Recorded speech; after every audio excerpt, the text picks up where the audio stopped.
அப்பா பிதாவே உமக்கு ஸ்தோத்திரம். இயேசு கிறிஸ்துவே உமக்கு ஸ்தோத்திரம். பரிசுத்த ஆவியானவரே ஸ்தோத்திரம். திரியேக தேவனே ஸ்தோத்திரம். ஒருவரும் சேரக்கூடாத ஒளியில் வாசம் பண்ணுகிறவரே ஸ்தோத்திரம். காணக்கூடாதவராய் இருக்கிறவரே ஸ்தோத்திரம். மகிமையின் மேகமே ஸ்தோத்திரம். அப்பா, எங்களை எட்டாத உயரத்தில் நிறுத்துகிறவரே உமக்கு ஸ்தோத்திரம். எங்கள் கால் கல்லில் இடராதபடி எங்களை காத்து கொண்டிருக்கிறவரே உமக்கு ஸ்தோத்திரம். எங்கள் கைகளை பிடித்து நடக்க பழக்குகிறவரே ஸ்தோத்திரம். யுத்தத்திற்கு பழக்குவிக்கிறவரே உமக்கு ஸ்தோத்திரம். அப்பா, எங்கள் கால்களை கண்மலையின் மேல் நிறுத்தி எங்களை உறுதிப்படுத்துகிறவரே உமக்கு ஸ்தோத்திரம். எங்கள் கால்களை மான் கால்களை போல் ஆக்குகிறவரே ஸ்தோத்திரம். உம்முடைய பிரசன்னத்தால் ஒவ்வொரு நாளும் எங்களை மூடுகிறவரே உமக்கு ஸ்தோத்திரம்.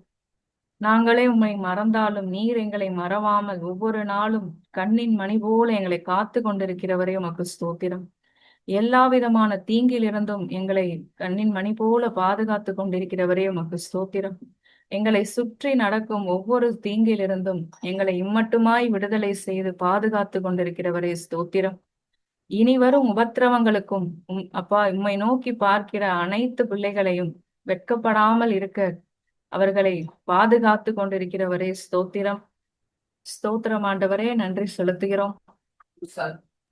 அப்பா ஸ்தோத்திரம் ஆண்டவரே.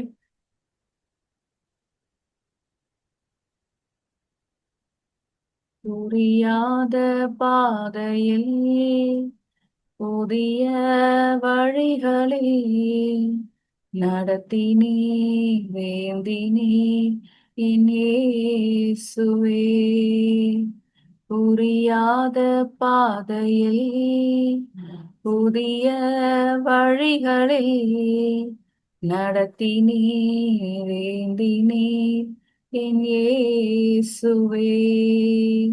எட்டாத உயரத்தில் தகுதியில்லா இடங்களில் உயர்த்தி நீர் ஸ்தாபித்தீர் என் இயேசுவே.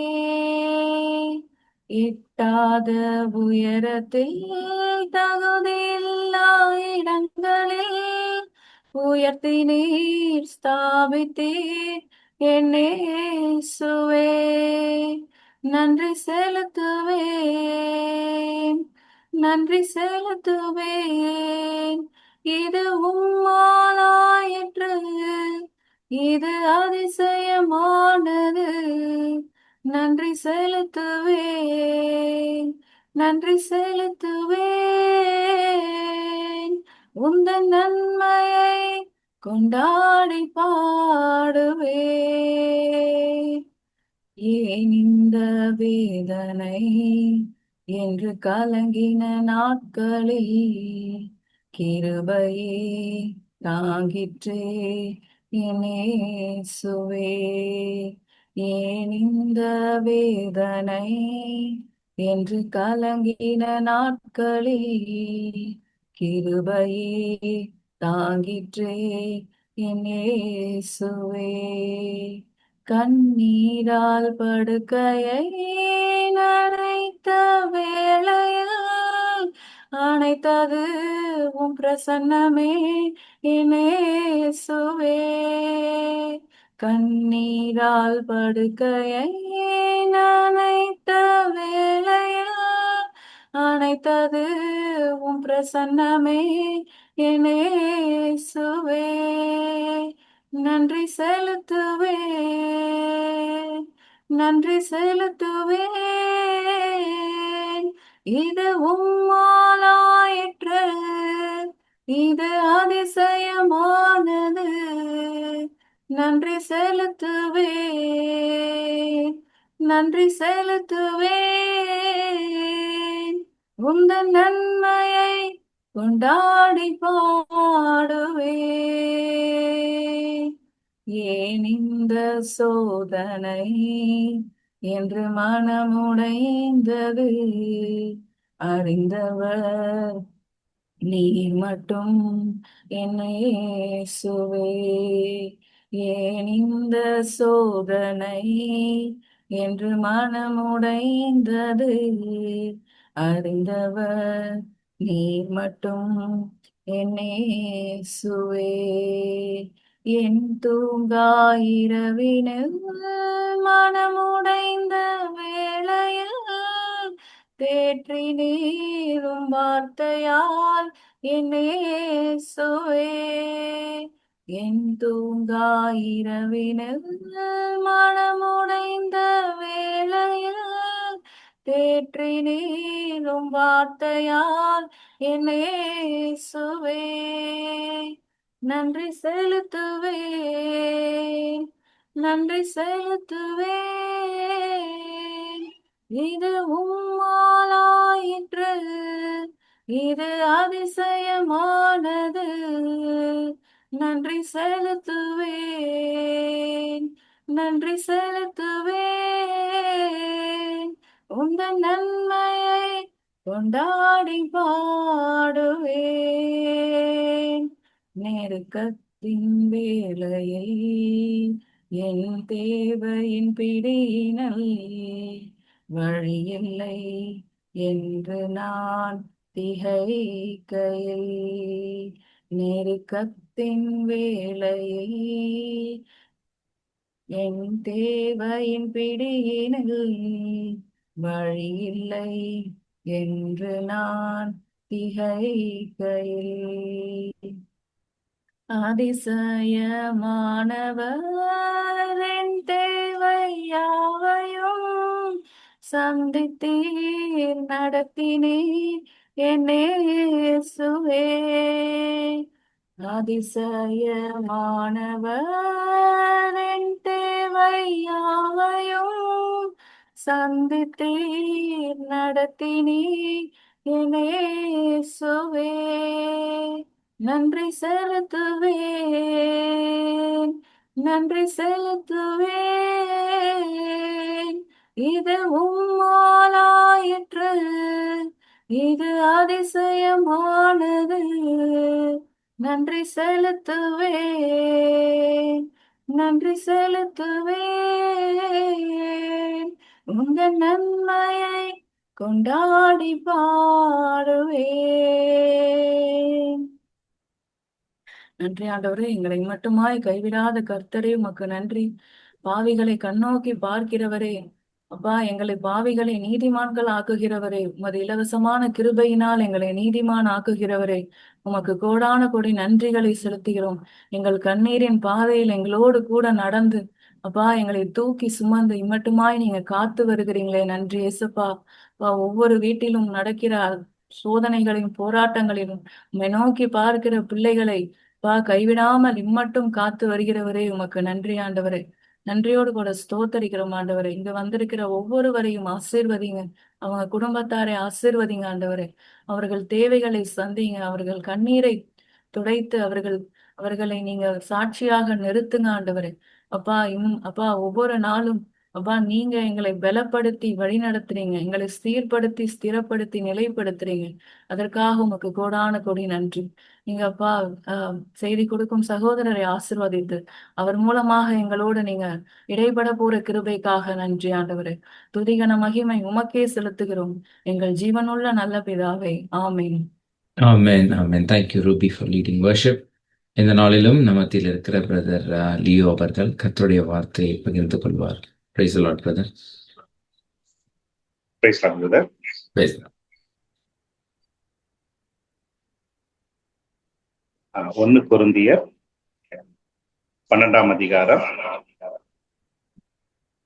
வசனம் 4 - 6 வரைக்கும் வாசிப்பார். வரங்களில் வித்தியாசங்கள் உண்டு, ஆவியானவர் ஒருவரே.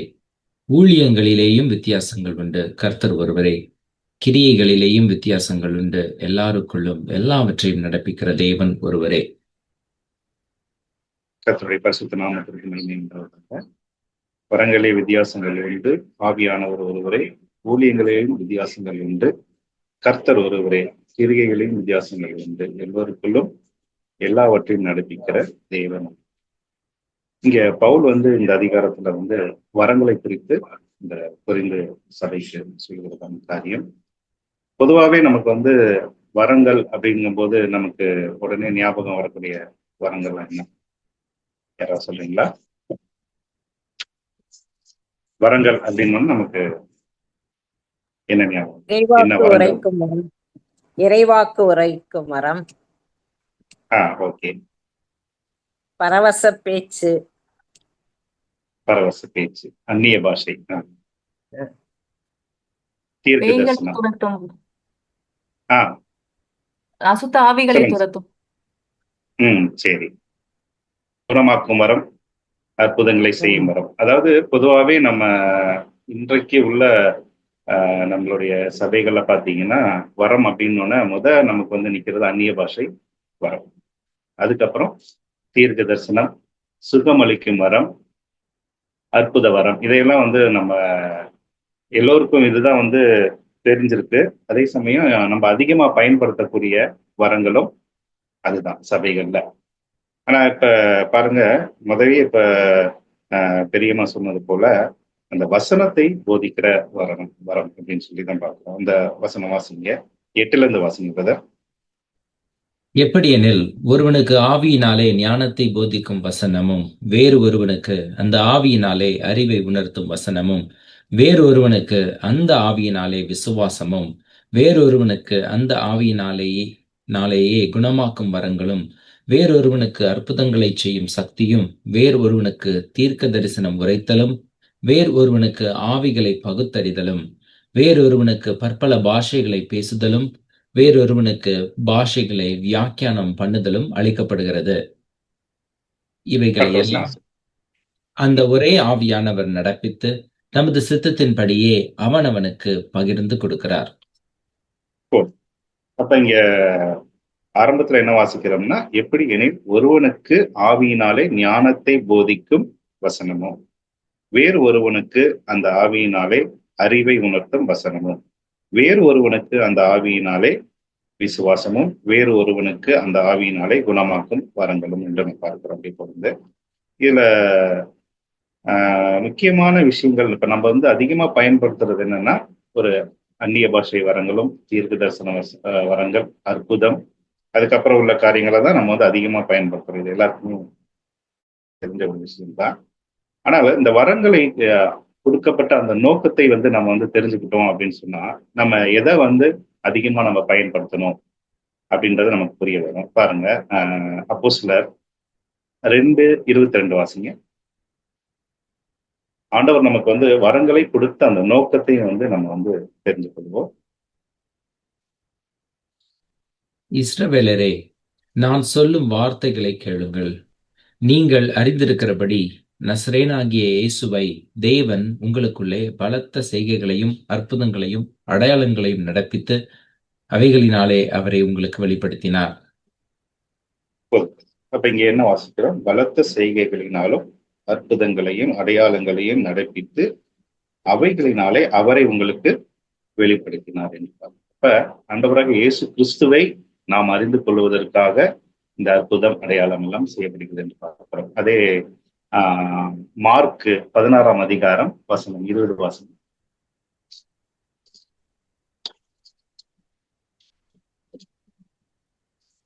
அவர்கள் புறப்பட்டு போய் எங்கும் பிரசங்கம் பண்ணினார்கள். கர்த்தர் அவர்களுடனே கூட கிரியையை நடப்பித்து அவர்களால் நடந்த அடையாளங்களினாலே வசனத்தை உறுதிப்படுத்தினார். ஆமென்.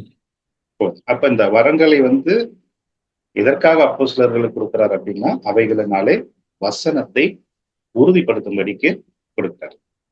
ரோமர்ல கூட பவுல் இப்படி சொல்றார் பாருங்க, ரோமர் 15ஆம் அதிகாரம்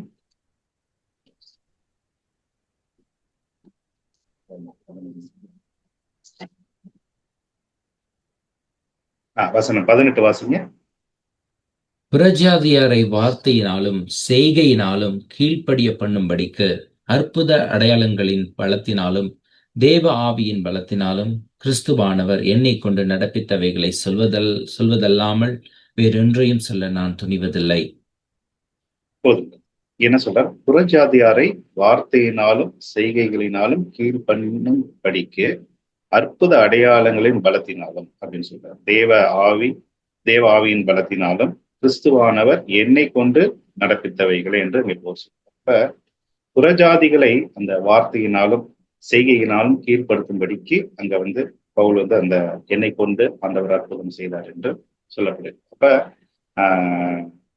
தேவனை அறியாத ஒரு ஜனங்கள், அவர்கள் வந்து தேவனை விசுவசிக்க வேண்டும், அவருடைய வார்த்தையில் அவர்கள் நடக்க வேண்டும், அந்த வார்த்தை கீழ்ப்படிய வேண்டும் என்றால் அந்த இடத்துல ஒரு ஒரு அற்புதம் ஆண்டவர் செய்ய வேண்டியதாக. ஆகவே அந்த காரியங்களுக்காக அந்த வார்த்தையை வந்து நாம் அறிந்து கொள்ள வேண்டும் என்பதற்காக அந்த வரங்கள் வந்து கொடுக்கிறது. இதை பாருங்க, இன்னும் நமக்கு புரியும்படியாக எபிரேயர் 2ஆம் அதிகாரம் வசனம் 1 வாசிங்க. ஆகையால் நாம் கேட்டவைகளை விட்டு விலகாதபடிக்கு அவைகளை மிகுந்த ஜாக்கிரதையாய் கவனிக்க வேண்டும். ஏனெனில் தேவதூதர் முதலாய் சொல்லப்பட்ட வசனத்துக்கு விரோதமான எந்த செய்கைக்கும் கீழ்ப்படியாமைக்கும் நீதியான தண்டனை வரத்தக்கதாக அவர்களுடைய வசனம் உறுதிப்படுத்தப்பட்டிருக்க, முதலாவது கர்த்தர் மூலமாய் அறிவிக்கப்பட்டு பின்பு அவரிடத்தில் கேட்டவர்களாலே நமக்கு உறுதியாக்கப்பட்டதும் அடையாளங்களினாலும் அற்புதங்களினாலும் பலவித பலத்த செய்கைகளினாலும் தம்முடைய சித்தத்தின்படி பகிர்ந்து கொடுத்த பரிசுத்த ஆவியின் வரங்களிலும் தேவன் தாமே சாட்சி கொடுத்ததுமாய் இருக்கிற இவ்வளவு பெரிதான ரட்சிப்பை குறித்து நாம் கவலையற்று இருப்போமானால் தண்டனைக்கு எப்படி தப்பித்துக் கொள்ளுவோம்? இங்க என்ன வாசிக்கிறோம்னா, முதலாவது கர்த்தர் மூலமாயும் கர்த்தர் மூலமாய் அறிவிக்கப்பட்டு பின்பு அவரிடத்தில் கேட்டவர்களாலே நமக்கு உறுதியாக்கப்பட்டதும் அடையாளங்களினாலும் அற்புதங்களினாலும் பலவிதமான பலத்த செய்கைகளினாலும் தம்முடைய சித்தத்தின்படி பகிர்ந்து கொடுத்த பரிசுத்த ஆவியின் வரங்களினாலும் தேவன் தாமே சாட்சி கொடுத்ததுமா இருக்கிற இவ்வளவு பெரித ரட்சிப்பை குறித்து நாம் கவலைட்டு இருப்போமானால் தண்டனைக்கு எப்படி தப்பித்துக் கொள்வோம்? அப்ப இங்கேயும் நாம் என்ன பார்க்கிறோம் அப்படின்னா, ஆண்டவருடைய அந்த வசனத்தை வந்து உறுதிப்படுத்தும்படிக்கு தான் அடையாளங்களினாலும் அற்புதங்களினாலும் பலவித பலத்த செய்கைகளினாலும் தம்முடைய சித்தத்தின்படி பகிர்ந்து கொடுத்த பரிசுத்த ஆவியின் வரங்களினாலும். அதை தான் நம்ம அங்கேயும் வாசிக்கிறோம். அங்க என்ன வாசிச்சோம் பாருங்க, 11 வாசிக்கிறது, 12:11.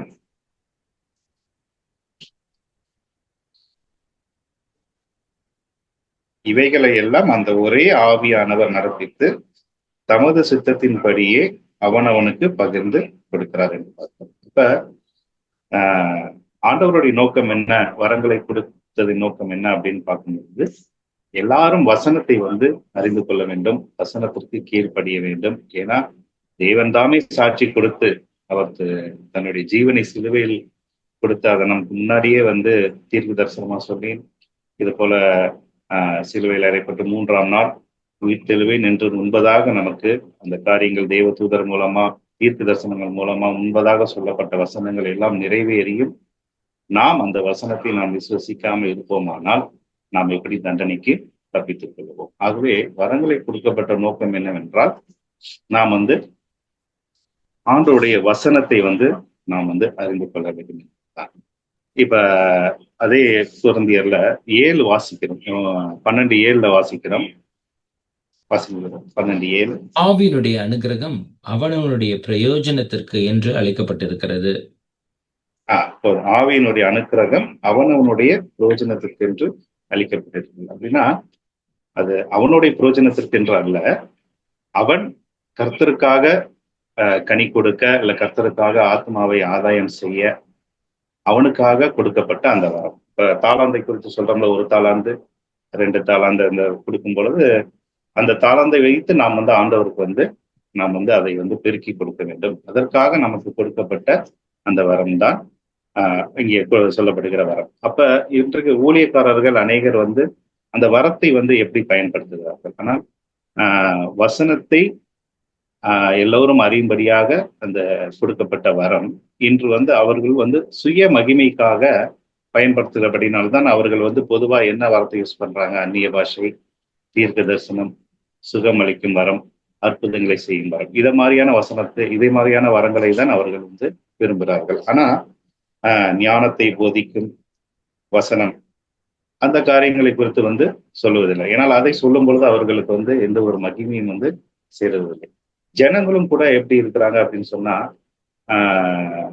அதனால ஏதாவது ஒரு காரியத்தை நாம் பெற்றுக்கொள்ள வேண்டும், தேவனை அறிகிற அறிவை விரும்பாமல் ஏதாவது இன்மைக்காக ஏதாவது ஒரு காரியத்தை பெற்றுக்கொள்ள வேண்டும் என்று தான் விரும்புகிறார். அதை குறித்து பாருங்க, யோவான் 6ஆம் அதிகாரம்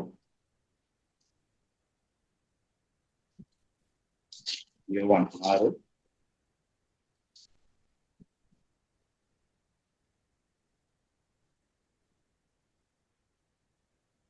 வசனம் 25 வசனம். கடலின் அக்கறையிலே அவர்கள் அவரை கண்டபோது, ரபி, நீர் எப்பொழுது இவ்விடம் வந்தீர் என்று கேட்டார்கள். இயேசு அவர்களுக்கு பிரதியுத்தரமாக, நீங்கள் அற்புதங்களை கண்டதினால் அல்ல, நீங்கள் அப்பம் புசித்து திருப்தியானதினாலேயே என்னை தேடுகிறீர்கள் என்று மெய்யாகவே மெய்யாகவே உங்களுக்கு சொல்லுகிறேன். அழிந்து போகிற போஜனத்திற்காக அல்ல, நித்திய ஜீவன் வரைக்கும் நிலை நிற்கிற போஜனத்திற்காகவே கிரியையை நடப்பியுங்கள். அதை மனுஷகுமாரன் உங்களுக்கு கொடுப்பார். அவரை பிதாவாகிய தேவன் முத்திரித்திருக்கிறார் என்றார்.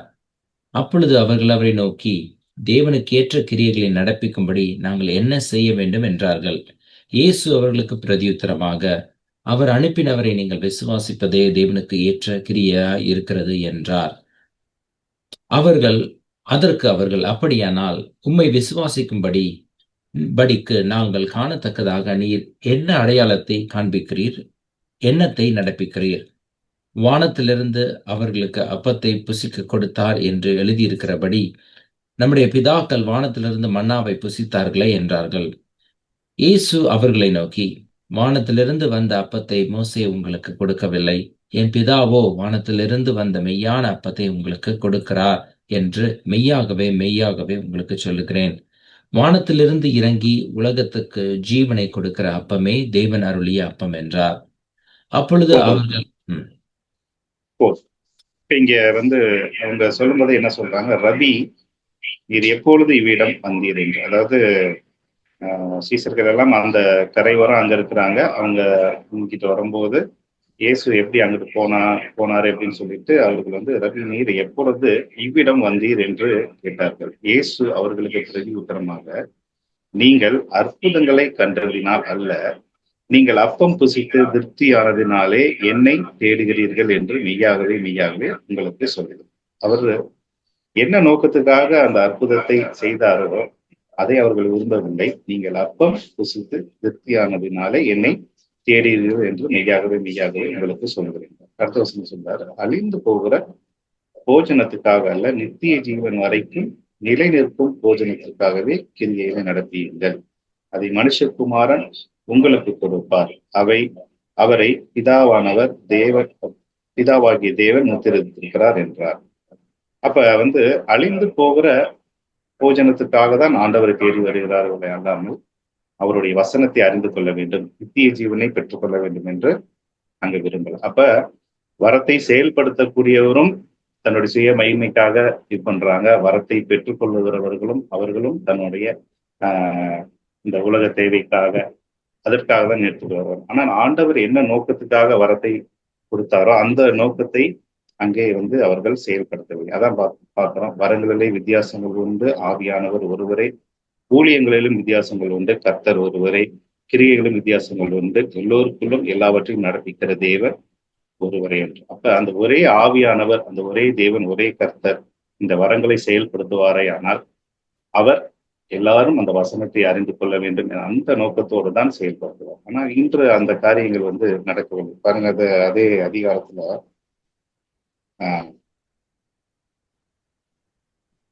28 வசனம் 12.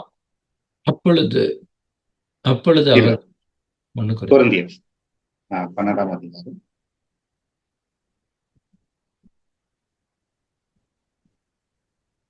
தேவனானவர் சபையிலே முதலாவது அப்போஸ்தலரையும், இரண்டாவதாக தீர்க்கதரிசிகளையும், மூன்றாவது போதகர்களையும், பின்பு அற்புதங்களையும், பின்பு குணமாக்கும் வரங்களையும், ஊழியங்களையும், ஆளுகைகளையும், பலவித பாஷைகளையும் ஏற்படுத்தினார்.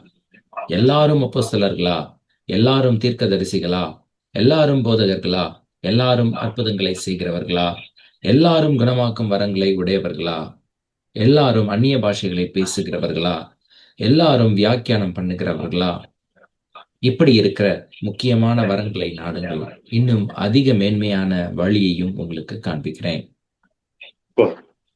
இங்க என்ன சொல்றாரு? எல்லாரும் குணமாக்கும் வரங்களை உடையவர்களா? எல்லோரும் அந்நிய பாஷைகளை பேசுகிறவர்களா?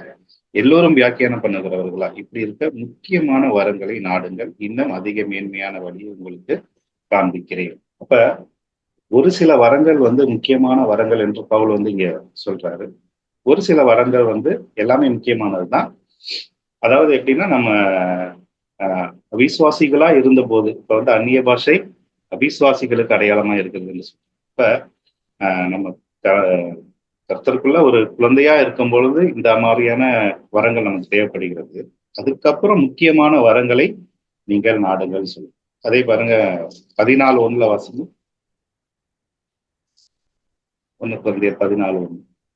அன்பை நாடுங்கள், ஞான வரங்களையும் விரும்புங்கள், விசேஷமாய் தீர்க்க தரிசன வரத்தை விரும்புங்கள். போதுங்கள். அப்ப அன்பை நாடுங்கள், ஞான வரங்களை விரும்புங்கள், விசேஷமாய் தீர்க்க தரிசன வரத்தையும் விரும்புங்கள்.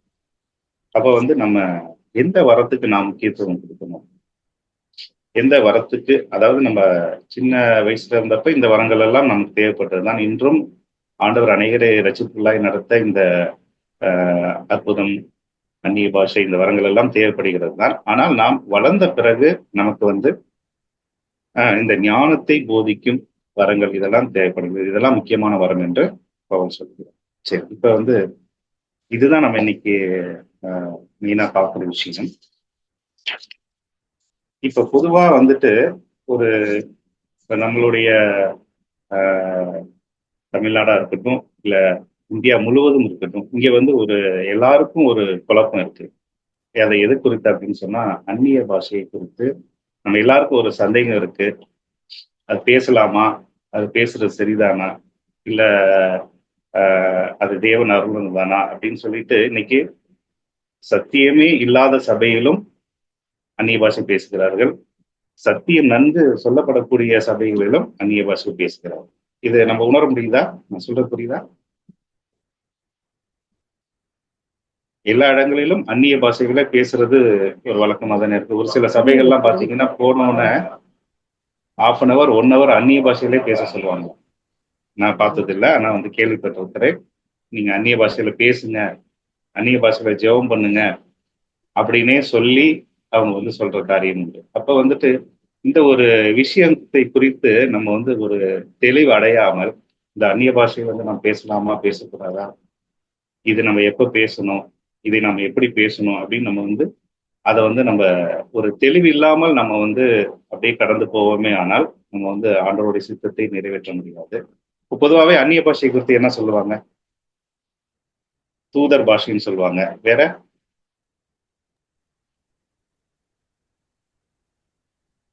தேவனோட ரகசியங்களை கரெக்ட், தேவனோட ரகசியங்களை பேசுறதா சொல்லுவாங்க.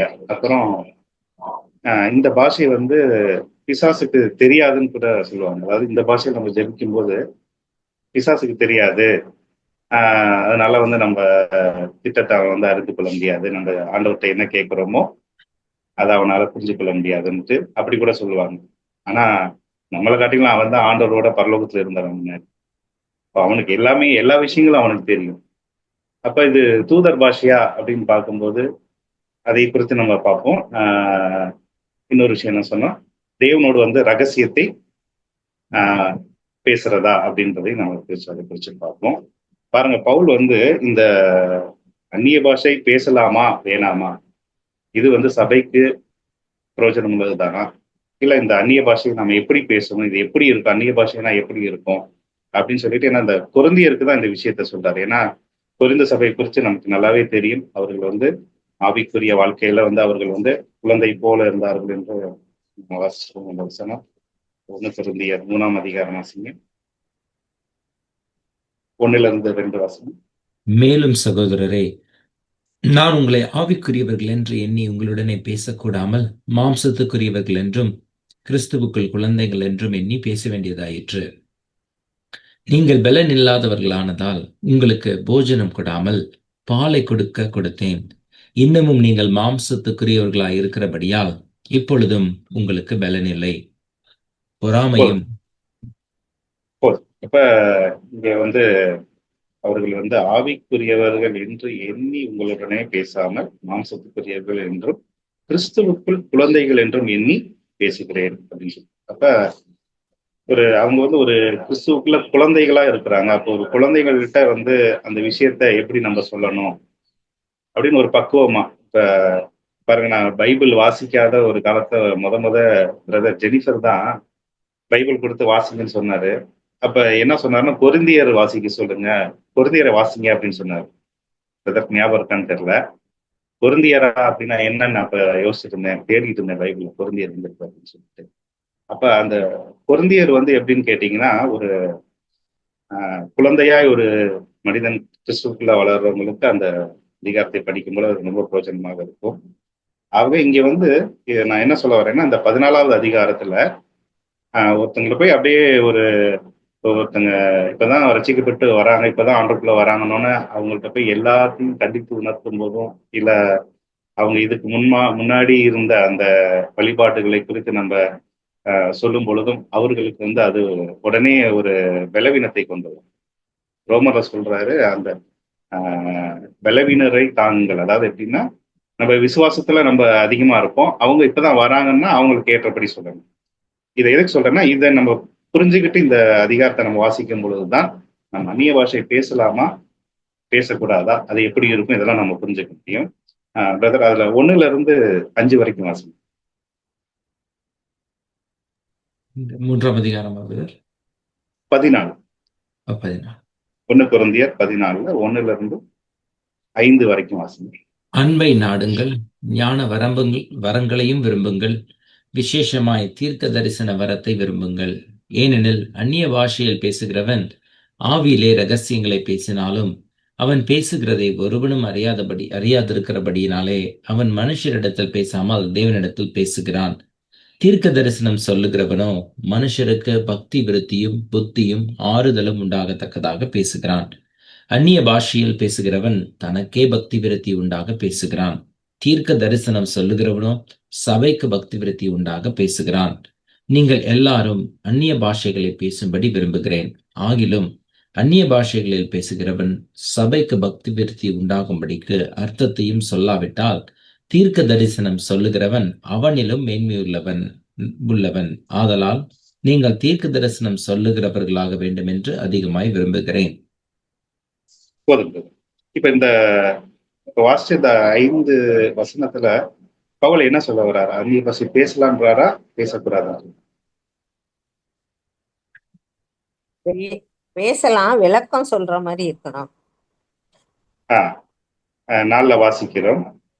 அந்நிய பாஷையில் பேசுகிறவன் தனக்கே பக்தி விருத்தி உண்டாக பேசுகிறான். தீர்க்க தரிசனம் சொல்லுகிறவனோ சபைக்கு பக்தி விருத்தி உண்டாக பேசுகிறான். நீங்கள் எல்லோரும் அந்நிய பாஷைகளை பேசும்படி விரும்புகிறேன். ஆகிலும் அந்நிய பாஷைகளில் பேசுகிறவன் சபைக்கு பக்தி விருத்தி உண்டாகும்படி அர்த்தத்தை சொல்லாவிட்டால் தீர்க்க தரிசனம் சொல்லுகிறவன் அவனிலும் மேன்மை உள்ளவன். ஆனதால் நீங்கள் தீர்க்க தரிசனம் சொல்லுகிறவர்களாக வேண்டும் என்று அதிகமாய் விரும்புகிறேன். அப்ப அந்நிய பாஷை பேசுனா அது சபைக்கு பக்தி விருத்தி இல்லாம ஒன்றும் பிரயோஜனம் இல்லைல்ல. நான் 16,000 வார்த்தைகள்ல நான் அந்நிய பாஷையில பேசினாலும் உங்களுக்கு புரியுற மாதிரி ஏதாவது வார்த்தைகள் சொன்னாதானே பிரயோஜனம் சொல்றேன். உங்களுக்கு ஒரு லாங்குவேஜ் தெரியாது, அதை இந்த லாங்குவேஜ்லயே இவர் உணர்ச்சிகரமா பேசினாலும் ஒரு 4 வார்த்தை அவங்களுக்கு புரியுற மாதிரி பேசுறது தான் சிறந்ததுன்னு சொல்றாரு. அப்ப இங்க பவுல் என்ன சொல்ல வர்றாரு அப்படின்னு சொன்னா, சபைகள்ல அந்நிய பாஷை பேசாம இருக்கிறது நல்லது. அப்படியே பேசினால் அந்த அந்நிய பாஷைக்கு அர்த்தத்தை சொல்ல வேண்டும் சொல்றாரு. இதை நீங்க மைண்ட்ல வச்சுக்கோங்க. கொரிந்தியர் ஜனங்கள் ஆவிக்குரியதுல குழந்தைகளா இருக்கிறாங்க, அவங்களுக்கு தகுந்த மாதிரி சொல்றாங்க. இப்ப அடுத்த 6ல இருந்து வாசிங்க. மேலும் சகோதரரே, நான் உங்களிடத்தில் வந்து உங்களுக்கு ரகசியங்களை வெளிப்படுத்துவதற்காவது அறிவுண்டாவதற்காவது தீர்க்க தரிசனத்தை அறிவிக்கிறதற்காவது போதகத்தை பேசுகிறதற்காவது ஏதுவானதை சொல்லாமல் அந்நிய பாஷையை பேசினால் என்னாலே உங்களுக்கு பிரயோஜனம் என்ன? அப்படியே புல்லாங்குழல் சுரமண்டலம் முதலாகிய சத்தமிடுகிற உயிரில்லாத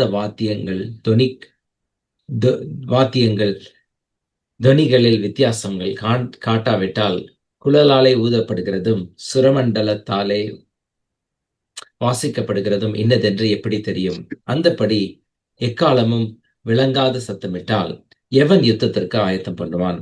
அதுபோல நீங்களும் தெளிவான பேச்சை நாவினால் வசனியாவிட்டால் பேசப்பட்டது இன்னதென்று எப்படி தெரியும்? ஆகாயத்தில் பேசுகிறவர்களாய் இருப்பீர்களே. உலகத்திலே எத்தனையோ விதமான பாஷைகள் உண்டாயிருக்கிறது, அவைகளில் ஒன்றும் அர்த்தமில்லாததல்ல. ஆயினும் பாஷையின் கருத்தை நான் அறியாமல் இருந்தால் பேசுகிறவனுக்கு அந்நியனாய் இருப்பேன், பேசுகிறவனும் எனக்கு அந்நியனாய் இருப்பான். நீங்களும் போதும். போதும். இங்க 6ல வாசிக்கிறோம். மேலும் சகோதரரை, நான் உங்களிடத்தில் வந்து உங்களுக்கு ரகசியங்களை வெளிப்படுத்துவதாவது, அறிவை உண்டாக்குறதுக்காவது, தீர்க்க தரிசனத்தை அறிவிக்கிறதுக்காவது, போதகத்தை போதிக்கிறதுக்காவது ஏதுவானதை சொல்லாமல் அந்நிய பாஷையில் பேசினால் என்னாலே உங்களுக்கு பிரயோஜனம் என்ன அப்படின்னா, வரங்கள் எப்பொழுதுமே அடுத்தவங்களுக்கு பிரயோஜனமா இருக்கும். இப்ப இங்க அப்படி சொல்றாரு. அடுத்தது பாருங்க, இங்க அப்படியே புல்லாங்குழலும் சுரமண்டலம் முதலாகிய சத்தமிடுகிற உயிரில்லாத வாத்தியங்கள் தோனிக்கையில் வித்தியாசம் காட்டாவிட்டால், குழலாலே ஊதப்படுகிறது, சுரமண்டலத்தாலே வாசிக்கப்படுகிறது இன்னதென்று எப்படி தெரியும்? என்ன சொல்ல வர்றாருன்னா, இப்போ ஒரு புல்லாங்குழல் வாசிச்சோம்னா அந்த ஃப்ளூட் சவுண்ட், அந்த சவுண்ட் இருந்தாதான் அந்த புல்லாங்குழல். ஏதோ ஒரு சவுண்டை வாசிச்சுட்டு இது புல்லாங்குழல் நம்ம வந்து சொல்ல முடியாது. அதை தொடர்ந்து 8வது, அந்தபடி எக்காலமும் விளங்காத சத்தமிட்டால் எவன் யுத்தத்திற்கு ஆயத்தம் பண்ணப்படும். எக்காலம்னா அது ஒரு தோனி. அந்த எக்கால சத்தத்தை ஊதாம வேற ஏதாவது ஒரு இன்ஸ்ட்ருமெண்ட் அந்த இடத்துல வாசிச்சுட்டு யுத்தத்துக்கு ஆயத்தமாகணும்னா எப்படி ஆயத்தமாகுங்க? அந்த எக்காலம் ஊதப்படணும், அந்த சத்தம், அந்த எக்காலத்துடைய சத்தம் கேட்கப்படணும் சொல்றாங்க. அடுத்தது 9வதுல வாசிக்கிறோம். அது போல நீங்களும் தெளிவான பேச்சை நாவினாலே வசனியாவிட்டால் பேசப்பட்டது இன்னதென்று எப்படி தெரியும்? ஆகாயத்தில் பேசுகிறவர்களாய் இருப்பீர்களே அப்படின்னு சொல்லி. அப்ப இங்க என்னன்னா, தெளிவான பேச்சை நாவினாலே வசனியாவிட்டால் பேசப்பட்டது இன்னதென்று எப்படி தெரியும்? அப்ப தெளிவான பேச்சை குறித்து அங்க சொல்றாங்க. அடுத்த வசனம் பார்க்கிறோம். உலகத்திலே எத்தனையோ விதமான பாஷைகள் உண்டாயிருக்கிறது, அவைகளில் ஒன்றும் அர்த்தம் அல்லாததல்ல. இப்ப இந்த 2 வசனம் ரொம்ப ரொம்ப முக்கியமான வசனம். அந்நிய பாஷையை குறித்து நாம் புரிந்து கொள்றதுக்கு பவுல் வந்து, அதை மறுபடியும் சொல்றேன், பவுல் டைரக்டா வந்து சொல்லல. பவுல் வந்து எங்களுக்கு புரியும்படி, ஏன்னா தீமோத்தேயுல வாசிக்கிறோம், அந்த வசனம் வாசிப்போம். தீமோத்தேயு 2ஆம் அதிகாரம் வசனம் 24 வசனம். தீமோத்தேயு 2ஆம் அதிகாரம்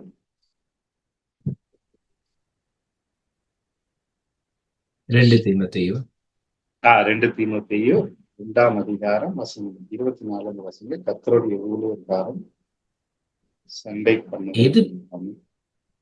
எதிர் பேசுகிறவர்கள் சத்தியத்தை அறியும்படி தேவன் அவர்களுக்கு மனம் திருப்புதலை அருளத்தக்கதாக. 24 வசனம் 2ஆம் அதிகாரம் தான். 2 தான், 24 2 தீமோத்தேயு 2ஆம் அதிகாரம் வசனம். கரெக்ட், அதுக்கு முன்னாடி வசனம் சொன்னாங்க. கர்த்தருடைய ஊழியக்காரன் சண்டை பண்ணுகிறவனாயிராமல் எல்லாரிடத்திலும் சாந்தம் உள்ளவனும் போதக சமர்த்தனம் தீமையை சகிக்கிறவனுமாய் இருக்க வேண்டும். எதிர் பேசுகிறவர்கள் சத்தியத்தை அறியும்படி தேவன் அவர்களுக்கு மனம் திருப்புதலை அருளத்தக்கதாக, பிசாசானவனுடைய இச்சையின்படி செய்ய அவனால் பிடிபட்டிருக்கிற அவர்கள் மறுபடியும் மயக்கம் தெளிந்து அவன் கண்ணிக்கு நீங்கத்தக்கதாகவும் சாந்தமாய் அவர்களுக்கு உபதேசிக்க வேண்டும். அது வந்து நம்ம புரிஞ்சிருக்கும்னு நினைக்கிறேன். அதாவது சாந்தமாய் சொல்லணும். ஏன்னா ஒரு வசனத்தை நம்ம சொல்லும் போது வாக்குவாதம் வந்துடும், அப்ப அவர்கள் சத்தியத்தை அறிய முடியாமல் போயிடும். அப்படின்றதுனால இங்க பவுல் வந்து கர்த்தருடைய ஊழியக்காரன் சண்டை பண்ணுகிறவனா இராம. இப்போ ஒரு விஷயத்த நம்ம சொல்லும் பொழுது அவங்க அதுக்கு பதில் சொல்லும் போது சில நேரம் நமக்கு கோவம் வந்துடும். அப்ப இதெல்லாம் இல்லாம சாந்தமாய் அந்த போதக சமர்த்தனம், எதிர் பேசுகிறவர்கள் சத்தியத்தை அறியும்படி, ரொம்ப முக்கியமான விஷயம், எதிர் பேசுகிறவர்கள் சத்தியத்தை அறியும்படி தேவன் அவர்களுக்கு மனம் திரும்புதலை அருளத்தக்கதாகும். அப்ப இதெல்லாம் பவுல் மனதுல கொண்டுதான் இங்க வந்து அந்நிய பாஷையை குறித்து சொல்றாரு. எது சொல்றேன்னா அப்பதான் நம்மளால புரிந்து கொள்ள முடியும். இப்ப சொல்லுங்க, அந்த 2 வசனத்துக்கு வாங்க. 9-10 வாசிங்க.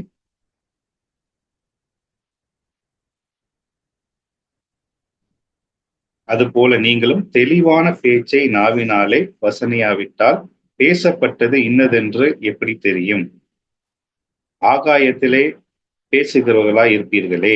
உலகத்திலே எத்தனையோ விதமான பாஷைகள் உண்டாயிருக்கிறது, அவைகளில் ஒன்றும் அர்த்தம் அர்த்தம் இல்லாதது அல்ல. அப்ப இதுல என்ன புரியுது சொல்லுங்களேன்.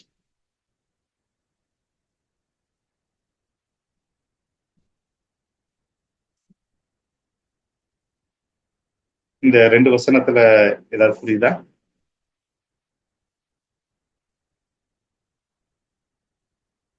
அந்நிய பாஷை கேட்டிருக்கீங்களா சபையில?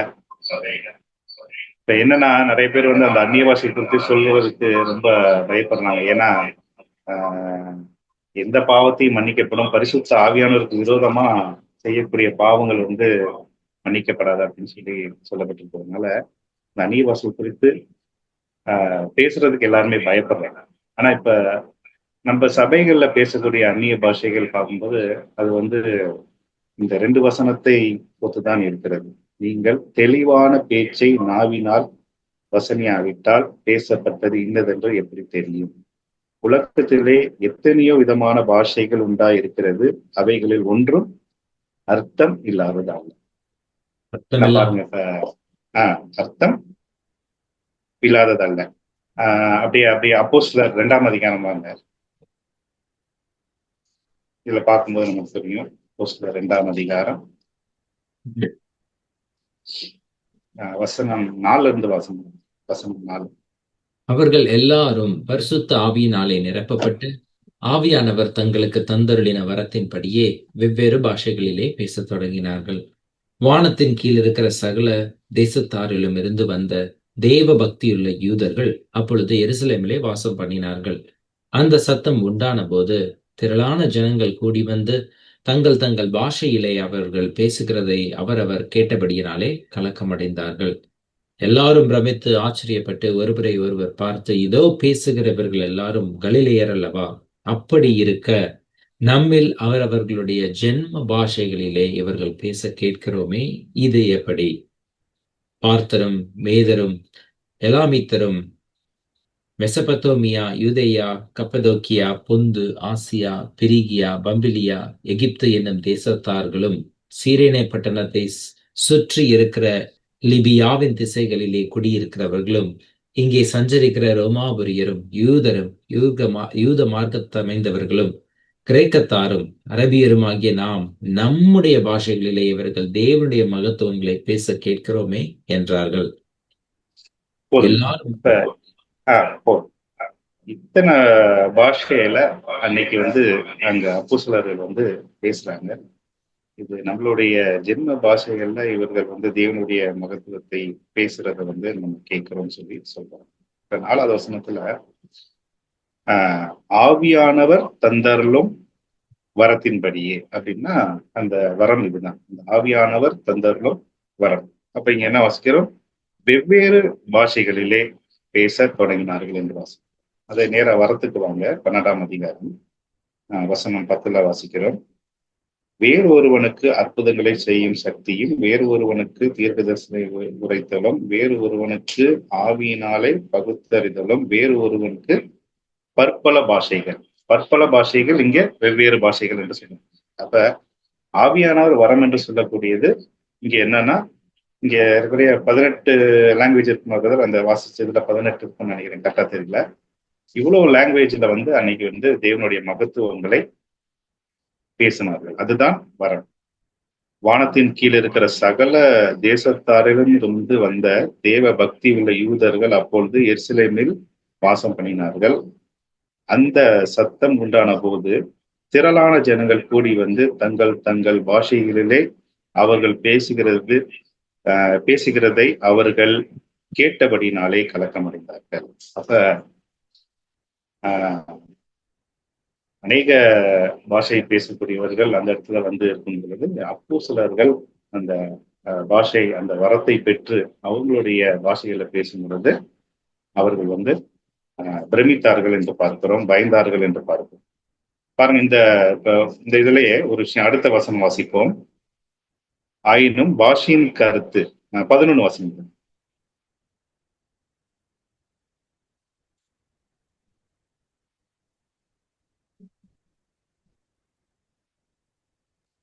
1 கொரிந்தியர் 14:11. ஆயினும் பாஷையின் கருத்தை நான் அறியாமல் இருந்தால் பேசுகிறவனுக்கு அந்நியனாயிருப்பேன், பேசுகிறவனும் எனக்கு அந்நியனாயிருப்பான். அப்ப பாஷையின் கருத்தை அறியாமல் இருந்தால் பேசுகிறவனும் பேசுகிறவனுக்கும் அந்நியனா இருப்பார்கள். அப்ப அந்நிய பாஷை என்றால் என்னன்னா, இப்ப நான் அந்நிய பாஷை பேசுறேன்னா கேட்கிறவர்கள் அந்த லாங்குவேஜுக்கு தெரிஞ்சவங்களா இருக்கும். அப்படிதான் ஆண்டவர் ஆரம்பத்தில் அந்த வரத்தை செயல்படுத்தினார். ஏன்னா இவங்க அவங்க ஜென்ம பாஷையில பேசுறத இவங்க கேட்டாங்க. கேட்டு தேவனுடைய மகத்துவத்தை நாங்கள் கேட்கிறோம் என்று அங்க சாட்சி சொல்றாங்க. ஒரு கூட்டத்தார் என்ன சொன்னாங்க, இவங்க மதுபானத்தினால பேசுறாங்க அப்படின்னு சொல்றாங்க. அப்படிப்பட்டவர்களும் இருக்கிறாங்க. இவ்வளோ ஆண்டவர் ஒரு அற்புதத்தை செய்யறார். இந்த லாங்குவேஜ்ல பேசுறதெல்லாம் அவ்வளவு ஈஸியான விஷயம் அல்ல. உடனே அதை அவங்க பேசும் பொழுதும் ஒரு கூட்டத்தார் என்ன சொல்றாங்க, அந்த வசனம் வாசிக்கிறத மற்றவர்களோ, வசனம் 13, மற்றவர்களோ இவர்கள் மதுபானத்தினால் நிறைந்திருக்கிறார்கள் என்று பரியாசம் பண்ணினார்கள். ஆகவே இப்படியும் ஒரு கூட்டம் இருக்கிறது. அந்த அந்த வசனத்தை அந்த அற்புதத்தை, அந்த வரங்களை அவங்க நம்பல. ஸோ இப்ப மறுபடியும் இங்க வந்துருவோம். அப்ப அந்த பேசுற பாஷை ஒண்ணு பேசுறவங்களுக்கு புரியணும், இல்லைன்னா ஆப்போசிட்ல இருக்கிறவங்களுக்கு புரியணும். அப்ப இது ரெண்டுமே புரியலன்னா அது என்ன பேச்சு? ஏதோ ஒரு சவுண்டு கேக்குது, நான் இது புல்லாங்குழல் தான் அப்படின்னு சொன்னேன்னா அது சரியா? அதனால பிரயோஜனம் இல்லை. பிரயோஜனம் இல்லை. அந்த கருத்து இருக்காது. அது எப்படி சொல்றது, அது அந்த மேல் வசனம் சொல்றால, தெளிவான பேச்சை நாவினாலே வசனியாவிட்டால் பேசப்பட்டது இன்னதென்று எப்படி தெரியும்? அப்ப தெளிவான பேச்சு இல்லை. இன்னைக்கு நம்ம அதை தூதர் பாஷைன்னு சொன்னாலும் சரி, இல்ல தேவனோட ரகசியத்தை பேசுறேன்னு சொல்றாலும் சரி, சத்துருவுக்கு தெரியாத பாஷைன்னு சொன்னாலும் சரி, நம்ம அதை தெளிவான ஒரு பேச்சு இல்லை, அதுக்கு எந்த ஒரு அர்த்தமும் இல்லை அப்படின்னா அதனால எந்த ஒரு பயனும் கிடையாது. இது வரைக்கும் நீங்களே நல்லா சிந்திச்சு பாருங்க. எத்தனையோ வருஷமா சபையில அந்நிய பாஷை பேசிட்டு இருக்காங்க. சிலர் பேசினதே ரிப்பீட்டா கூட பேசியிருப்பாங்க. அது பல வருஷமா அதே ஸ்லாங்லேயே பேசிட்டு இருப்பாங்க. ஆனா அதுக்குரிய அர்த்தம் இன்ன வரைக்கும் அவங்களுக்கு தெரியாது. அவங்களும் அதை பத்தி சிந்திச்சதும் இல்லை. சரி, இவ்வளவு நாள் நம்ம இந்த பாஷையை பேசுறோமே, சபையில எப்படியும் அர்த்தம் சொல்லுகிறவர்கள் இருப்பார்கள் ஆண்டவர் சொல்றார். அது ஒரு வரம். பற்பல பாஷைகளை பேசினாலும் அந்த பற்பல பாஷைகளை பேசுதலும் வேறு ஒருவனுக்கு பாஷைகளை வியாக்கியானம் பண்ணுதலும் அளிக்கப்படுகிறது. அப்ப அத யாராவது ஒருத்தங்க அப்படி சொன்னாலும் அதை விவரிச்சு சொல்லக்கூடியவர்களும் இருப்பார்கள் என்று சொல்லப்படுகிறது. அப்ப எதுவுமே இல்லாம நம்ம இந்த மாதிரியான பாஷைகளை பல வருஷமா பல சபையில பேசிக்கிட்டு இருக்கோம். அது இது சாதாரண விஷயம் கிடையாது. இது என்ன ஆகும்னு சொன்னா நம்மளுடைய ஆவிக்குரிய வளர்ச்சியை தடைப்படுத்தும். இதுல பிசாசு அநேகரை வஞ்சித்து அவன் தேவனுடைய மகத்துவங்களை அறியாதபடிக்கு தடை செய்து வைத்திருக்கிறான். ஆகவே பாருங்க, இன்னைக்கு பெரிய பெரிய ஊழியர்களும் பேசுறதுனால யாருமே இதை பத்தி ரொம்ப இது பண்றதில்ல. அதெல்லாம் சரின்னு தான் போயிடுறாங்க. அவங்களுக்கு ஒரு காலகட்டத்துல அப்படியே இந்த வசனத்தெல்லாம் பவுல் சொல்ற காரியத்தை படிக்கும் பொழுது அவங்க அந்த இடத்துல வரும்போது சபையில அர்த்தம் சொல்லாதவன் அர்த்தம் சொல்ல இல்லைன்னா பேசக்கூடாதுன்னு சொல்றாரு. அப்ப அதெல்லாம் சொல்லும் பொழுதும் மறுபடி பெரிய ஊழியக்காரங்களாம் பேசுறாங்களே அப்படின்னு சொல்லி மறுபடியும் பேச ஆரம்பிச்சிடுறாங்க. எனக்கு தெரிஞ்சு பாருங்க, நல்லா சத்தியத்தை பயங்கரமா சொல்லுவேன். அதாவது சில ஊழியக்காரர்லாம் அவங்களுடைய மீட்டிங் அட்டன் பண்ணும்போது வரவே மாட்டாங்க. ஏன்னா அவ்வளோ ஊழியர்கள் எல்லாம் கடிந்து அவ்வளோவா பேசுவாரு. ஆனாலும் பாத்தீங்கன்னா அவர் பல வருஷமா அந்நிய பாஷை பேசாம இப்ப சமீபத்துல அந்நிய பாஷை பேசிட்டு. அப்ப இதெல்லாம் பார்க்கும்போது நம்ம அது சரியானதான்னு சொல்லி நம்ம நிதானிக்காம அதை நம்ம தொடர்ந்து பேசிக்கிட்டே இருப்போம். ஆனால் நம்ம ஆண்டவருடைய சித்தத்தை நம்ம எப்படி செய்யக்கூடியவர்களா இருப்போம். சரி, அடுத்தது அப்படியே தொடர்ந்து வாசிக்கின்றத 12ல இருந்து வாசி. நீங்களும் ஆவிக்குரிய வரங்களை நாடுகிறவர்களானபடியால் சபைக்கு பக்தி விருத்தி உண்டாகத்தக்கதாக அவைகளில் தேரும்படி நாடுங்கள். அந்தப்படி அந்நிய பாஷையில் பேசுகிறவன் அதன் அர்த்தத்தையும் சொல்லத்தக்கதாக விண்ணப்பம் பண்ண கடவன். எண்ணத்தினாலெனில் நான் அந்நிய பாஷையிலே விண்ணப்பம் பண்ணினால் என் ஆவி விண்ணப்பம் பண்ணுமே அன்றி என் கருத்து பயனற்றதாய் இருக்கும். இப்படி இருக்க செய்ய வேண்டுவது என்ன? நான் ஆவியோடும் விண்ணப்பம் பண்ணுவேன், கருத்தோடும் விண்ணப்பம் பண்ணுவேன். நான் ஆவியோடு பாடுவேன், கருத்தோடும் பாடுவேன். இல்லாவிட்டால் நீ போதும். ஆவியோடு. போதும். இங்க என்ன வாசிக்கிறேன்? இப்படி இருக்க செய்ய வேண்டியது என்ன? நான் ஆவியோடும் விண்ணப்பம் பண்ணுவேன், கருத்தோடும் விண்ணப்பம் பண்ணுவேன். நான் ஆவியோடும் பாடுவேன், கருத்தோடும் பாடுவேன். இன்னைக்கு ஜெபத்துல இருந்தது, இன்னைக்கு பாட்டுலையும் கூட அந்நிய பாஷை வந்துருச்சு. கேட்டிருக்கீங்களா? இல்லையே. கேட்டது இல்லையா? ம். சில பாட்டுலயே அந்த அந்நிய பாஷையிலே இப்ப ராகத்தோட பாடலாம் ஆரம்பிச்சிட்டாங்க. கேட்டது இருக்கு. நீங்க பாத்தீங்கன்னா தெரியும், அந்நிய பாஷையில இன்னைக்கு பாட்டெல்லாம் பாட ஆரம்பிச்சிட்டாங்க. அப்ப இதெல்லாம் நம்ம பார்க்கும் பொழுது நம்ம அப்படியே நம்ம ஒரு விஷயங்கள் எப்போதுமே சத்தியம்ன்றது பாத்தீங்கன்னா அதான் ஒரே என்ன வருஷம் வரங்களில் வித்தியாசங்கள் உண்டு, ஆவியானவர் ஒருவரே, ஊழியத்தில் வித்தியாசம் உண்டு, கர்த்தர் ஒருவரே, கிரிகளிலும் வித்தியாசங்கள் உண்டு, எல்லாவற்றையும் நடத்துகிற தேவன் ஒருவரே. அப்ப அவருடைய சித்தத்தின்படி இருந்தால் அது ஒரே விதமா இருக்கும். இப்ப மனிதர்கள் தான் பாத்தீங்கன்னா அவங்களுக்கு தேவையானபடி எல்லாவற்றையும் மாற்றிக்கொண்டார். அவர்கள் எனக்கு பயப்படுகிற பயம் மனுஷர்களால் போதிக்கப்படுகிற வசனமா இருக்குதுன்னு சொல்றாரு. அப்ப மனிதர்கள் என்னன்னா அதெல்லாம் ஆவியானவர் எப்படி சொல்லி கொடுத்தாரோ, கர்த்தர் எப்படி ஊழியத்தை செய்யணும்னு சொல்லி கொடுத்தாரோ, வரங்களை எப்படி பயன்படுத்தணும்னு சொல்லி கொடுத்தாரோ அதெல்லாம் விட்டுட்டு சுயமா இவங்க செயல்படுகிறதுனால இந்த மனக்காரியங்கள்லாம் சபைக்குள்ள வந்திருக்குது. அதை அப்படியே தொடர்ந்து வாசனை அடுத்த வசனம். இல்லாவிட்டால் நீ ஆவியோடு ஸ்தோத்திரம் பண்ணும்போது கல்லாதவன் உன் ஸ்தோத்திரத்திற்கு ஆமேன் என்று எப்படி சொல்லுவான்? நீ பேசுகிறது இன்னதென்று அவன் அறியானே. நீ நன்றாய் ஸ்தோத்திரம் பண்ணுகிறாய், ஆகிலும் மற்றவன் பக்தி விருத்தி அடைய மாட்டானே. உங்கள் எல்லாரிலும் நான் அதிகமாய் பாஷைகளை பேசுகிறேன், இதற்காக என் தேவனை ஸ்தோத்தரிக்கிறேன். அப்படி இருந்தும் நான் சபையிலே அந்நிய பாஷையில் 10,000 வார்த்தைகளை பேசுகிறதிலும் மற்றவர்களை உணர்த்தும்படி என் கருத்தோடே 5 வார்த்தைகளை பேசுகிறது எனக்கு அதிக விருப்பமாய் இருக்கும். சகோதரர், இங்க அதிக பாஷைகளை பேசுகிறேன் பவுல் சொல்றாரு. ஆனா அதை சொல்லும் பொழுது அடுத்த வசனத்தை சொல்றாரு, அப்படி இருந்தும் நான் சபையிலேயே அந்நிய பாஷையில் 16,000 வார்த்தைகளை பேசுகிறதிலும் மற்றவர்களை உணர்த்தும்படி என் கருத்தோடே 5 வார்த்தைகளை பேசுகிறது எனக்கு அதிக விருப்பம். அப்ப ஜனங்களுக்கு புரிகிற மாதிரி நான் சொல்லுகிறது தான், அதுதான் பிரியம். அடுத்தது அப்புறம் 20ல இருந்து வாசிங்க. சகோதரரே, நீங்கள் புத்தியிலே குழந்தைகளாய் இராதேயுங்கள், துர்குணத்திலே குழந்தைகளாயும் புத்தியிலோ தேறினவர்களாயும் இருங்கள். மறுபாஷைக்காரராலும் மறு உதடுகளாலும் என் ஜனத்திடத்தில் பேசுவேன், ஆகிலும் அவர்கள் எனக்கு செவி கொடுப்பதில்லை என்று கர்த்தர் சொல்லுகிறார் என்று வேதத்தில் எழுதியிருக்கிறதே. அப்படி இருக்க அந்நிய பாஷைகள் விசுவாசிகளுக்கு அடையாளமாயிராமல் அவ்விசுவாசிகளுக்கு அடையாளமாயிருக்கிறது. தீர்க்க தரிசனமோ அவ்விசுவாசிகளுக்கு அடையாளமாயிராமல் விசுவாசிகளுக்கு அடையாளமாயிருக்கிறது. ஆகையால் சபையார் எல்லாரும் ஏகமாய் கூடி வந்து எல்லாரும் அந்நிய பாஷையிலே பேசிக் கொள்ளும் போது கல்லாதவர்களாவது அவ்விசுவாசிகளாவது உள்ளே பிரவேசித்தால் அவர்கள் உங்களை பைத்தியம் பிடித்தவர்கள் என்று பார்ப்பார்கள் அல்லவா? எல்லாரும் தீர்க்க தரிசனம் சொல்லுகையில் அவ்விசுவாசி ஒருவன் அல்லது கல்லாதவன் ஒருவன் உள்ளே பிரவேசித்தால் அவன் எல்லாராலும் உணர்த்துவிக்கப்பட்டும் எல்லாராலும் நிதானிக்கப்பட்டும் இருப்பான். அவனுடைய இருதயத்தின் அந்தரங்கங்களும் வெளியரங்கமாகும். அவன் முகம் குப்புற விழுந்து தேவனை பணிந்து கொண்டு தேவன் மெய்யாய் உங்களுக்குள்ளே இருக்கிறார் என்று அறிக்கையிடுவான். நீங்கள்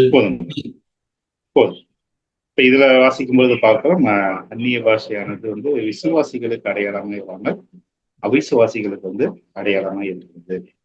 தீர்க்க தரிசனமும் விசுவாசிகளுக்கு அடையாளமா அவிசுவாசிகளுக்கு அடையாளமா இல்லாமல் விசுவாசிகளுக்கு அடையாளமா இருக்கிறது என்று சொல்றாரு. ஒரு சபை கூடுதல் நடந்து கொண்டிருக்கும் பொழுது நீங்க பாட்டுக்கு அந்நிய பாஷையில பேசிட்டு இருக்கும்போது புதிதாக ஒருத்தர் வரும்பொழுது அவர் என்ன நினைப்பாரு அப்படின்னு சொல்றாரு. ஆனா அதே நீங்க தெளிவான வார்த்தை தீர்க்க தரிசனம் நீங்க சொல்லும் பொழுது அவன் உணர்த்துவிக்கப்பட்டு அவன் மனம் திரும்புவான் என்று அங்க சொல்லுது. அப்ப பவுல் இங்க வந்து அங்க அவங்க வந்து தெளிவான பேச்சை பேசலன்றத மைண்ட்ல வச்சிருக்காரு. அதே சமயம்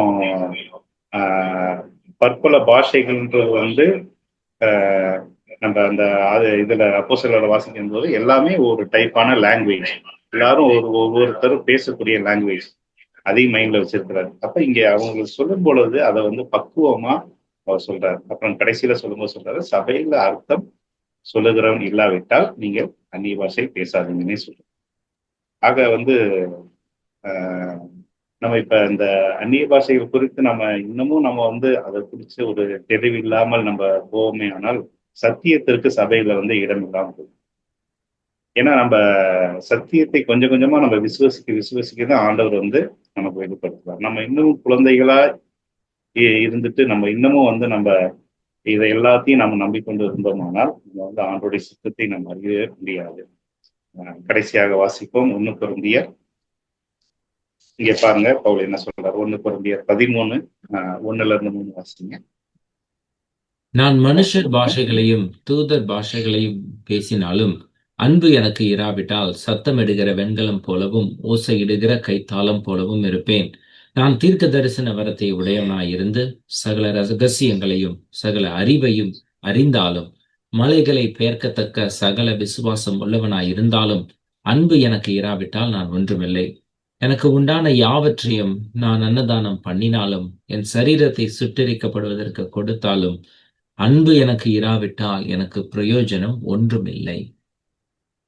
அப்படி 8 வாசிங்க. அன்பு ஒரு காலம் ஒழியாது. தீர்க்க தரிசனங்களானாலும் ஒழிந்து போம், அந்நிய பாஷைகளானாலும் ஓய்ந்து போம், அறிவானாலும் ஒழிந்து போம். நம்முடைய அறிவு குறைவுள்ளது. நாம் தீர்க்க தரிசனம் சொல்லுதலும் குறைவுள்ளது. நிறைவானது குறைவானது ஒழிந்து போம். நம்ம வந்து இந்த வரங்கள் இந்த காரியங்கள்லாம் எதுக்குன்னா தேவனை நம்ம வந்து அறியறதுக்கு தான். நம்ம அறிஞ்ச பிறகு பாத்தீங்கன்னா நிறைவானது நமக்குள்ள வரும்போது குறைவானது எல்லாம் நம்மளை விட்டு நீங்க வந்து பார்க்கிறோம். இங்க என்ன பார்க்கிறோம், நாம் தீர்க்க தரிசனம் வரத்தை உடையவனாய் இருந்து சகல ரகசியங்களையும் சகல அறிவையும் அறிந்தாலும் மலைகளை பெயர்க்கத்தக்கதாக விசுவாசம் உள்ளவனாய் இருந்தாலும் அன்பு எனக்கு இராவிட்டால் நான் ஒன்றும் இல்லை. அப்ப ஆண்டவருடைய வசனம் நமக்கு எதை எடுத்து சொல்லுகிறது என்றால் அன்பை எடுத்து சொல்லுகிறது. ஆகவே இந்த அன்பை வந்து நாம் அறிந்து கொள்ள வேண்டுமானால் முக்கியமான வரங்களை வந்து நாம் நாட வேண்டும். 14:1 வாசிக்கிறோம், அன்பை நாடுங்கள், ஞான வரங்களை விரும்புங்கள், விசேஷமா தீர்க்க தரிசன வரத்தை விரும்புங்கள் என்று. அப்ப எல்லாம் எதை நோக்கி இருக்கிறதுனா அன்பை மையப்படுத்தி தான் இருக்கிறது. ஆகவே வந்துட்டு தேவன் நமக்கு கொடுத்த இந்த காரியத்தை அவர் நமக்கு அருளப்பட்ட பிரகாரமாய் நாம் அறிந்து கொள்ள வேண்டும். எந்த ஒரு தவறான சுவிசேஷத்திற்கும் நம்ம வந்து போய்விடக்கூடாது. அந்த அந்நிய பாஷை குறித்து நம்ம இப்ப நம்மளுடைய ஜூம் மீட்டிங்ல கலந்து கொள்கிறவர்கள் யார் பேசுவாங்க அப்படின்லாம் எனக்கு தெரியல, யாரையும் மையப்படுத்தி சொல்லலை. பட் இது சரிதானா அப்படின்னு சொல்லிட்டு நம்மளே நம்ம வந்து சிந்திச்சு பார்க்கணும். ஒருவேளை நம்ம பேசாதவங்க இருந்தாலும் பேசக்கூடியவர்களுக்கு நம்ம வந்து இதை அன்பாய் நம்ம வந்து எடுத்து சொல்லணும். பல வருஷமா பேசிட்டு இருப்பாங்க, அந்த நம்பிக்கையில இருப்பாங்க. அவங்களுக்கு வந்து இந்த இடத்துல ஆவியானவர் பவுலை கொண்டு சொன்ன காரியத்தை வந்து நம்ம வெளிப்படுத்தி சொல்லலாம். அந்த ஒரு விஷயத்திலே நாம் புரிஞ்சுக்கலாம், தெளிவான பேச்சை பேசுங்கள், எந்த பாஷையும் அர்த்தம் இல்லாம இருக்காது அப்படின்னு சொல்றாரு. ஆகவே நாம் வந்து முக்கியமான வரங்களை நாடுவோம், அன்பில் நாம் வந்து தொடர்ந்து வளர்வோம். கர்த்தருடைய நாமம். Praise the Lord. Thank you, brother, for sharing God's word. அருமையான பகுதியை நாம் தியானித்தோம். கேட்ட பகுதிகளிலிருந்து உங்களுக்கு ஏதாவது கேள்விகளோ இல்லது காமெண்ட்ஸோ இல்லை வேத வசனங்கள் இருக்குமாங்கள் அதை பகிர்ந்து கொள்ளுங்கள்.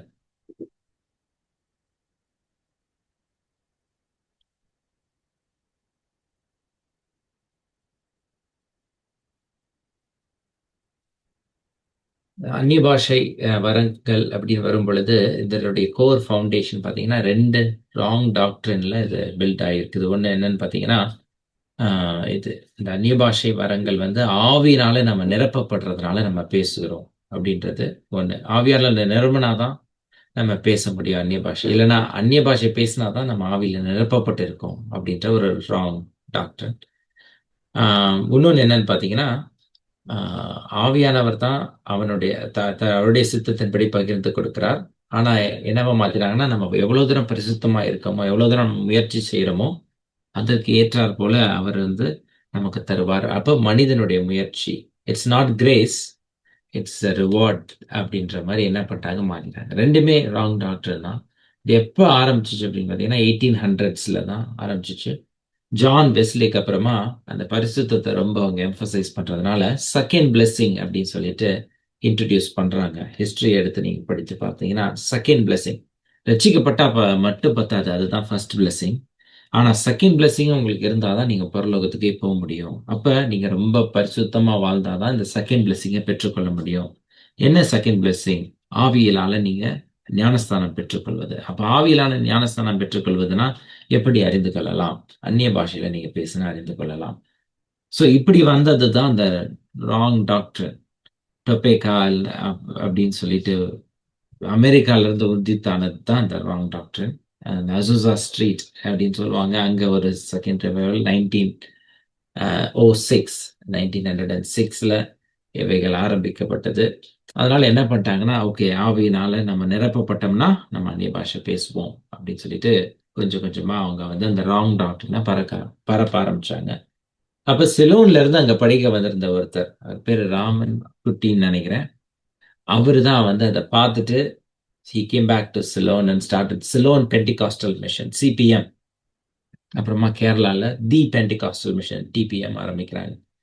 ஸோ எப்படி அந்த ராங் டாக்டர் அமெரிக்கால உதிச்சது காலம் காலமா பரவி கடைசியில த பென்டிகாஸ்டல் மிஷன்ஸா மாறி இன்னைக்கு அந்நிய பாஷை பேசுங்க அப்படின்னு பிரதர் கூட சொன்னார்ல, சபையில 1/2 மணி நேரம் நீங்க எல்லாம் அந்நிய பாஷையில பேசுங்க அப்படின்னா யாருக்குமே தெரியாது என்ன பேசுறாங்க.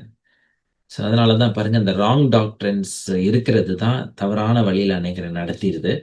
அதனாலதான் வேதத்துல ஆரம்பத்துல இருந்து பெரேயா பட்டணத்தார் போல நம்ம ரொம்ப கருத்தா அறிந்து கொள்ளணும். இன்றைக்கு நம்ம பிரதர் ஷேர் பண்ணது ரொம்ப அருமையான ஆழமான டாக்டர்ஸ் நிறைய சொன்னாரு, சத்தியங்கள்.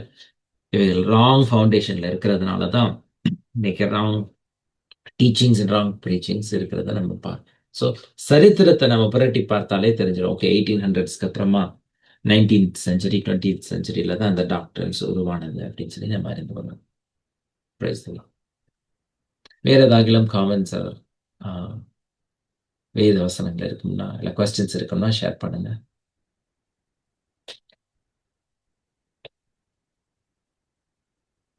ஆல்ரைட், ட்ரை பண்ணி க்ளோஸ் பண்ணிடலாம். பிரதர் நீங்க ட்ரை பண்றீங்களா?